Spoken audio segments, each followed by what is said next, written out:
दोस्तों मेरे चैनल में आपका स्वागत है।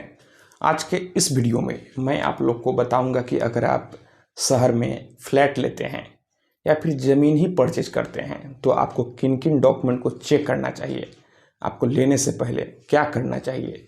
दोस्तों सभी लोग अपने सेविंग का पैसा बचा बचा कर ज़मीन खरीदते हैं या फिर प्लॉट खरीदते हैं और दिक्कत तो तब होता है कि उन्हें पता चलता है कि वे गलत ज़मीन खरीद लिए हैं, तो फिर उनके पैर से ज़मीन ही खिसक जाता है।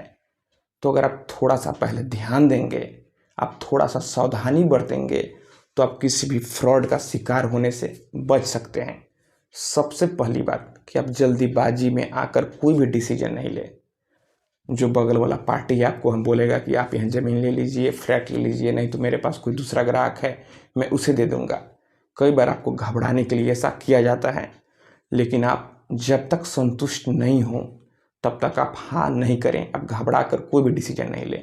दोस्तों जो आप फ्लैट लेते हैं उसमें तो आप जनरली सेफ रहते हैं, उसमें कोई भी फ्रॉड होने का चांस कम होता है।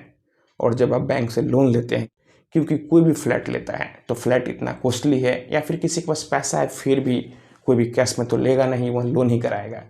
तो जब आपका पेपर लोन में जाता है तो वहीं पर आपके पूरे फ्लैट के पेपर का बैंक वेरिफिकेशन अपने स्तर से कर लेती है, तो फिर वहाँ पर आपके साथ फ्रॉड होगा। यहाँ चांस कम हो जाता है क्योंकि बैंक पहले ही अपने स्तर से पूरा चेक कर लेता है। लेकिन यहाँ पर मामला फंसता है ज़मीन लेने पर।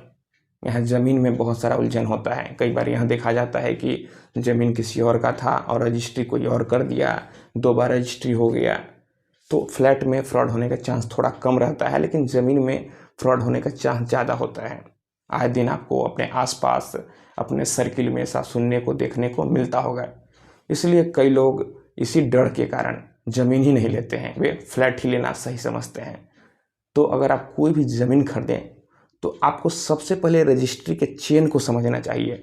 जो व्यक्ति आपको रजिस्ट्री करेगा उसे आखिर वह ज़मीन किस प्रकार से प्राप्त हुआ है, और आप यह देखें कि जो व्यक्ति आपको रजिस्ट्री कर रहा है उसे जो ज़मीन वह प्राप्त हुआ है वह कानूनी तरीके से प्राप्त किया है या फिर नहीं, उसको वह ज़मीन कैसे प्राप्त हुआ है, बंटवारा के माध्यम से प्राप्त हुआ है या फिर उसने किसी से खरीदा था। तो आप उसके रजिस्ट्री का पेपर देखें।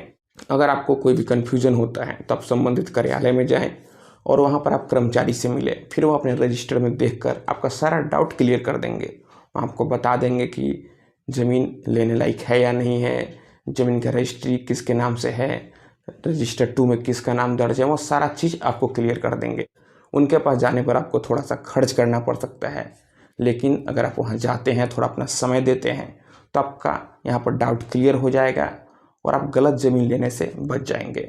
आप यहाँ पर चाहें तो किसी वकील की भी मदद ले सकते हैं। अगर आप कोई भी ज़मीन ले रहे हैं और आपको लेने में कन्फ्यूज़न हो रहा है कि पेपर सही है या फिर नहीं, और आपका कन्फ्यूज़न होना यहाँ पर जायज़ है क्योंकि आपका पूरा जीवन का कमाई का यहाँ बात है, इसलिए आप लेने से पहले थोड़ा सतर्कता बरत लें। आप ज़मीन लेने से पहले पूरे पेपर हमसे भी चेक कराना चाहते हैं कि वह ज़मीन सही है या फिर नहीं, तो आप हमारी भी मदद ले सकते हैं, लेकिन ये हमारी पेड सर्विस है।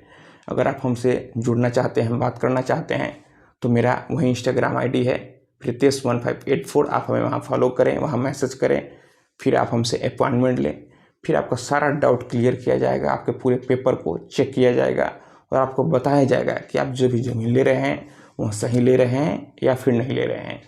और आप कोई भी ज़मीन ले तो आप एक बात और ध्यान दें कि आप देखें कि जो व्यक्ति आपको रजिस्ट्री कर रहा है उसका उस ज़मीन पर पोजीशन है या फिर नहीं है।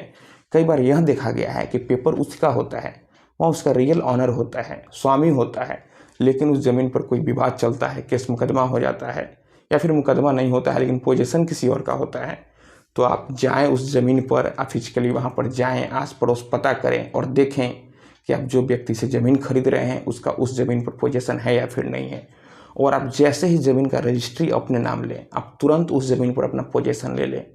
ये मेरा कहने का मतलब यह नहीं है कि आप जैसे ज़मीन ले घर बना लें। आप एक बाउंड्री करके, गेट लगा के, ताला लगा के भी अपना पोजीशन ले सकते हैं। यहाँ पर थोड़ा पैसा खर्च लगेगा लेकिन आपका ज़मीन सेफ रहेगा। आप लाखों का, 10 लाख का, 20 लाख का ज़मीन लेंगे, अगर आप थोड़ा सा पैसा खर्च कर देंगे, बाउंड्री कर देंगे, गेट लगा देंगे, तो आपका पूरा पैसा सेफ रहेगा और पोजीशन आपका रहेगा। कई बार यहाँ देखा जाता है कि कोई ज़मीन ले लेता है और रहता कहीं और है, और जब कुछ वर्ष बाद जाता है तो पता चलता है कि कोई इस पर पोजीशन अपना ले लिया, कोई इस पर खेती कर रहा है। तो आप जैसे ही ज़मीन लें, थोड़ा सा खर्च करें और अपना पोजीशन ले लें, आप एक गेट लगा दें, बाउंड्री कर दें। तो दोस्तों मैं आशा करता हूँ आपको यह वीडियो पसंद आई होगी। अगर आपके मन में और कोई सवाल है तो आप नीचे कमेंट बॉक्स में कमेंट करें और आप इस वीडियो को अधिक से अधिक अपने दोस्तों और रिश्तेदारों में भी ज़रूर शेयर करें। हम लोग मिलते हैं अगले वीडियो में एक नए टॉपिक के साथ। तब तक आप अपना और अपने परिवार का ख्याल रखें।